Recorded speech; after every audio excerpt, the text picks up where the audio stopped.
Dear students, आज आपकी second video है फर्स्ट लेसन की। हमने पिछले वीडियो में पढ़ा था कि कैसे राष्ट्रीय चेतना का उदय एवं विकास हुआ, उसके क्या कारण थे। उसमें आज हम प्रेस व साहित्य की भूमिका को पढ़ेंगे। प्रेस और साहित्य ने कैसे इस चीज को बढ़ावा दिया, कैसे इस चीज का विकास किया।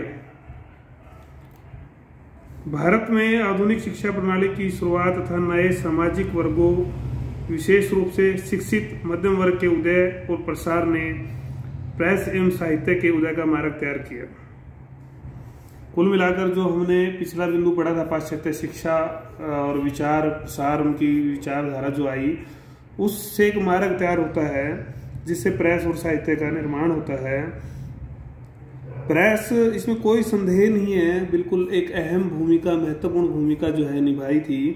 प्रेस ने राष्ट्रीय चेतना और देशभक्ति की भावना को सारे देश में फैलाने में एक विशेष भूमिका जो है वो बनाई। ऐसा कार्ल मार्क्स भी मानते हैं, A.R. देसाई भी ऐसा ही मानते हैं। कार्ल मार्क्स कहते हैं कि स्वतंत्र प्रेस द्वारा भारत के पुनर्निर्माण में निभाई इस भूमिका को स्वीकार किया उन्होंने।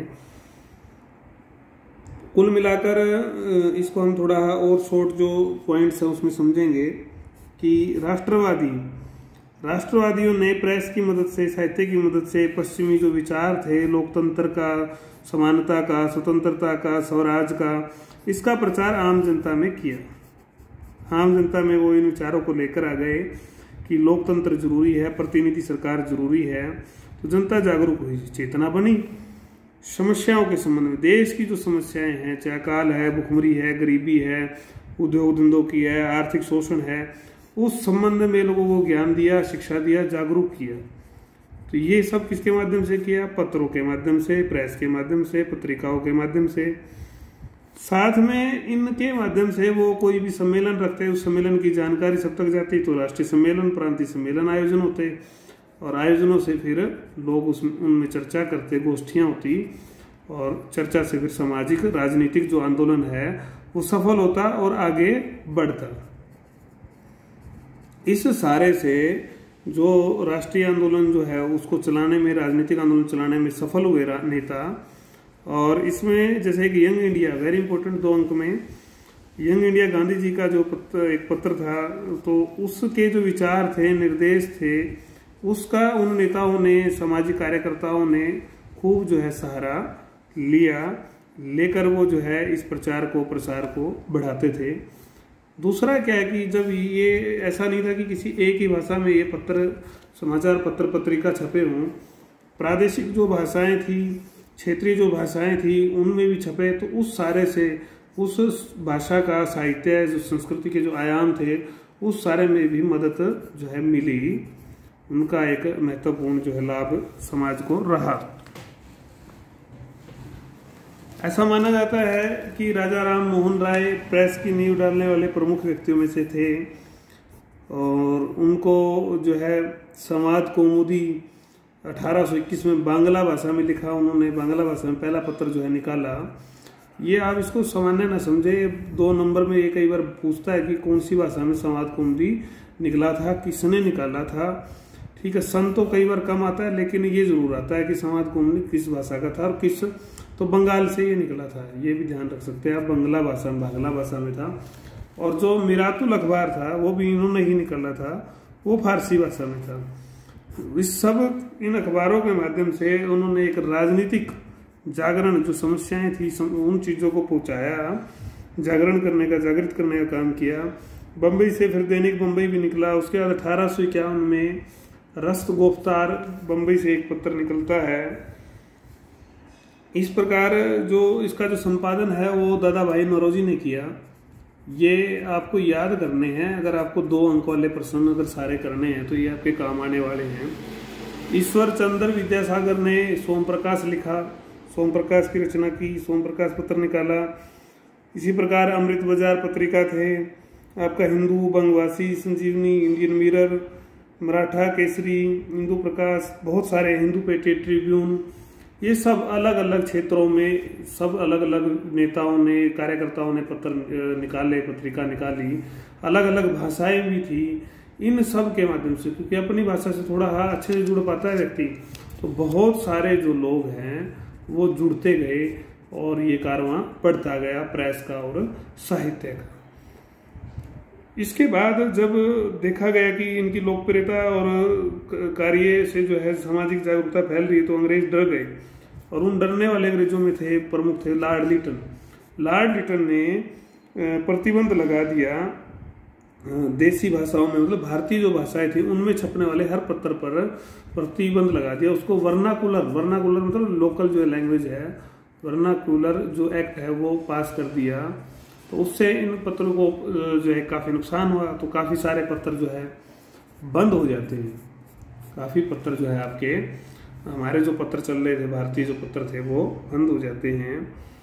इनमें से एक पत्र जो खास बात है, ये इसलिए मैं बता रहा हूँ, अमृत बाजार जो पत्रिका थी, ये जो सप्ताह था, ये रातों रात इसको बचाने के लिए इसको अंग्रेजी में कन्वर्ट कर दिया हमारे लोगों ने। लोग कितने हमारे अच्छे थे, कितने देशभक्त थे, उनकी जितनी प्रशंसा की जाए उतनी कम है। तो ऐसा नहीं है कि मतलब और भी बहुत सारे पत्र पत्रिकाएं थी जिन्होंने अपने आप को कन्वर्ट किया, बदल लिया, बदलने से वो चल पड़े, नहीं तो उस एक्ट में वो फंस जाते। सजाएं भी बड़ी होती थी, छापाखाना जो है जब्त कर लिया जाता था, तरह तरह की यातनाएं दी जाती थी। तो ये समाज के लिए अच्छा नहीं था कुल मिलाकर। तो उसके बाद अगर हम बात करते हैं तो विभिन्न भाषाओं में पत्र छपे, साहित्य का जन्म हुआ, राष्ट्रीय साहित्य लिखा जाने लगा। इसी बीच भारतेंदु हरिश्चंद्र एक बड़ा नाम है, जो हिंदी भाषा के जो है पिता जो है कहे जाते थे, जनक कहे जाते थे। उन्होंने एक बड़ा ही मार्मिक नाटक लिखा 1876 में। वो नाटक था भारत दुर्दशा। भारत की दुर्दशा का उन्होंने चित्र खींचा, उसमें भारत की दुर्दशा के बारे में समाज को जागृत किया। इसी तरह का एक नाटक था नील दर्पण। नील दर्पण में आपको ध्यान हो, ये दीनबंधु ने लिखा था। और एक नील की खेती होती थी, इसके जो किसान थे उनकी दशा बहुत ही खराब थी। इनकी यातनाओं के ऊपर उन्होंने दिखाया कि कैसे अंग्रेज अत्याचार कर रहे हैं। इसी तरह से हेमचंद्र ने अपने गीतों से देशभक्ति का पाठ पढ़ाया। बंकिम चंद्र चटर्जी, आपको पता होगा, जिन्होंने वंदे मातरम हमारे को एक राष्ट्रीय गीत जो दिया, वो लोगों की जुबान पर कैसे आया। आनंद मठ, इन्होंने एक उपन्यास लिखा है। दो अंक वाले प्रश्न आपके दोबारा से आप ध्यान कर लें, ये बार बार मैं आपको नहीं बताऊंगा, ये उन्हीं में से बनेंगे। फिर आप इधर उधर देखते हैं जब आपका पेपर आता है। तो ये भी एक बड़ा जो है काम इन साहित्यकारों ने, लेखकों ने किया। इन्हीं में ऐसा नहीं था कि केवल ये यहीं रुक गया हो कारवां। दक्षिण में भी हमारे बहुत सारे लोग थे ऐसे जुझारू। मराठी में चिपलूणकर जी ने जो है गीत लिखे, राष्ट्रीय स्वतंत्रता के गीत, देशभक्ति के गीत। इसी कड़ी में तमिल भाषा के जो थे सुब्रमण्यम भारती, आज भी उनका नाम बड़े ही आदर सम्मान के साथ लिया जाता है। उनका 1908 में जो स्वतंत्रता के गीत नाम का जो संग्रह था वो पहली बार छपता है।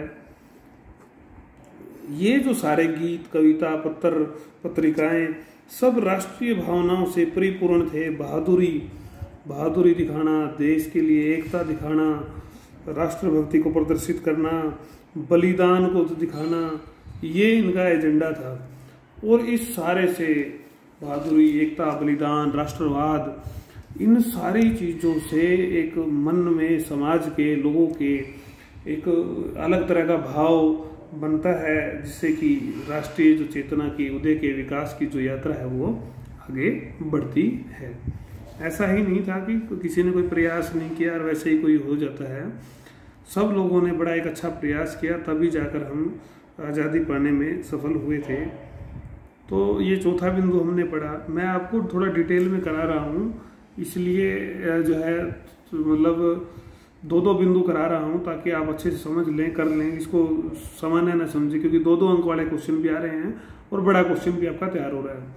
दोनों क्वेश्चन तैयार हो रहे हैं, दोनों तरह की चीज़ें तैयार हो रही हैं।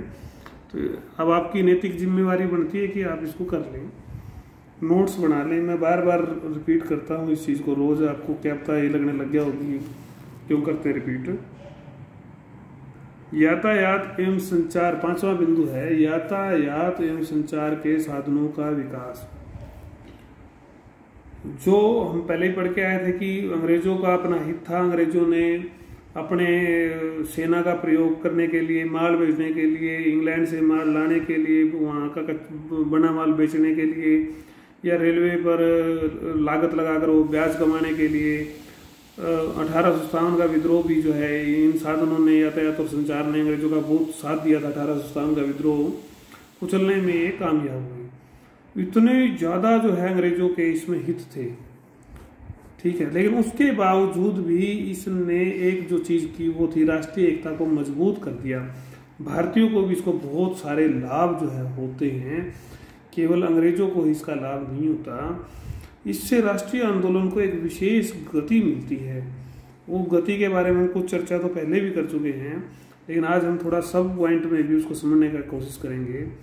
रेल था आपका, बस है, डाक है, तार है, वो केवल एक बड़े नगर में ही नहीं थे, बड़े नगर, महानगर, प्रांत, कस्बे, गांव तक भी उनको जोड़ा गया था।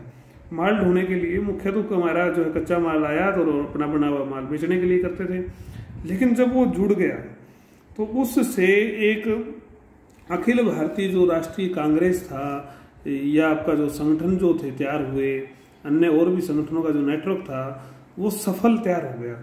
उनमें जो विचार जो है फैलाने थे, उस संगठन को सफल बनाना था, उस संगठन को जोड़ना था, उसमें एक कामयाबी मिलती है। दूसरा, अब समाचार पत्र पत्रिकाओं के बारे में हमने ऊपर वाले बिंदु में पढ़ा, समाचार पत्र छप गया है। अब बंगाल से वो समाचार पत्र पूरे बंगाल में जाए, बल्कि यूपी में भी पहुंचेगा या अन्य स्टेट्स में पहुंचेगा, तो उसके लिए संचार की सुविधा चाहिए। तो उसके लिए ये जो संचार के साधन है, यातायात के साधन है, इनका बड़ा लाभ उठाया गया और उसमें पहुंचाने में जब ये सफल हुए तो राष्ट्रवाद को बढ़ावा जो है इससे मिलता है, क्योंकि बहुत जल्दी पहुंच जाते थे। अब समाचार बहुत ज़्यादा पुराना हो जाएगा तो उसका महत्व कम हो जाता है। तो दूर दराज के क्षेत्रों में ये समाचार पत्र पत्रिका पहुंचे और आदान प्रदान में विचारों के सहायक रहे। तीसरा बिंदु आपका फिर है रेलवे तथा सड़कों ने उद्योग, व्यापार और जो राजनीतिक महत्व के जो स्थान थे, स्थानों को जोड़ दिया। अब जब सारे महत्वपूर्ण स्थान जुड़ गए तो अर्थव्यवस्था का जो आधार बनना था उन स्थानों को, उन स्रोतों को, तो वो आधार बने। अर्थव्यवस्था जो है इससे राष्ट्रीय अर्थव्यवस्था तैयार हुई, राष्ट्रीय व्यवस्था को मजबूती मिली। चौथा जो बिंदु है वो है कि लोगों में भेदभाव कम हो गए। क्यों? अब लोग जाति पाति, क्योंकि एक रेल में बैठे हैं, एक जगह बैठे हैं, बस में बैठे हैं, जो भी साधन थे उस समय तो बैठे हैं, तो धीरे धीरे धीरे कि भी ऐसे बैठने से कुछ नहीं होता, आसपास बैठने से या छूने से कोई जाति पाति के बंधन जो है टूटे, तो समाज एक हुआ। ये भी एक लाभ एकता के सूत्र में बंधने का मिला। और एक बड़ा लाभ जो था वो था नेता, वो भी तो दौरे करने थे, दौरे करेंगे देशव्यापी, अलग अलग क्षेत्रों में जाएंगे तो विचार फैला पाएंगे। तो हमारे जो नेता थे बहुत सारे रेलों में ही उस समय यात्रा करते थे, चाहे गांधी जी को देख लो आप। तो उस सारे से जन आंदोलन, एक जन आंदोलन तैयार होता है कि सब दौरे करते हैं, विचार फैलाते हैं, संपर्क बढ़ते हैं, विचारों का प्रसार होता है और एक बड़ा व्यापक योगदान जो है इन यातायात के जो साधनों का वो समाज पर, इस राष्ट्रीय आंदोलन पर पड़ता है। विनय कुमार कहते हैं, भारतवर्ष एक विशाल देश है जहाँ भिन्न भिन्न समुदाय और संप्रदायों के लोग रहते हैं। उनका धर्म ही नहीं, उनके रीति रिवाजों और बोलचाल की भाषा में भी अंतर है। रेल यातायात उपलब्ध हो जाने से देश के सुदूर प्रांतों के बीच संपर्क स्थापित करना संभव हो सका। आपसी संपर्क बढ़ने और विचारों के आदान प्रदान से आपसी एकता को बढ़ावा मिलता है, बढ़ावा मिला। तो कुल मिलाकर हमने 2 पॉइंट्स को डिस्कस किया है, तो आप इन 2 पॉइंट्स को समझेंगे। ये देखो केवल 15 मिनट की वीडियो बनी है, मैं इसको 3-4 पॉइंट भी आपको एक बारी में करा सकता हूँ, लेकिन मैं इसलिए नहीं करा रहा हूँ ताकि आप आराम से जो है काम कर सकें, रिवाइज कर सकें। 2-2, 3-3 बिंदु, बल्कि मुझे सेटअप लगाने में थोड़ी दिक्कत होती है हर बार, फिर भी मैं चाहता हूँ कि आपको दिक्कत ना हो, मैं थोड़ा और अतिरिक्त परिश्रम कर लूँगा। तो लेकिन आप लोगों का रिस्पांस मुझे अभी तक नहीं मिल पा रहा है बच्चों का, तो ये बहुत ही ख़राब बात है। आप रिस्पांस दें तो मुझे भी ऊर्जा और मिलेगी, और मैं और अच्छी वीडियो और ज़्यादा वीडियो आपके लिए लेके आऊँगा। और कोई बात अगर आपको समझ नहीं आती तो आप व्हाट्सअप करेंगे।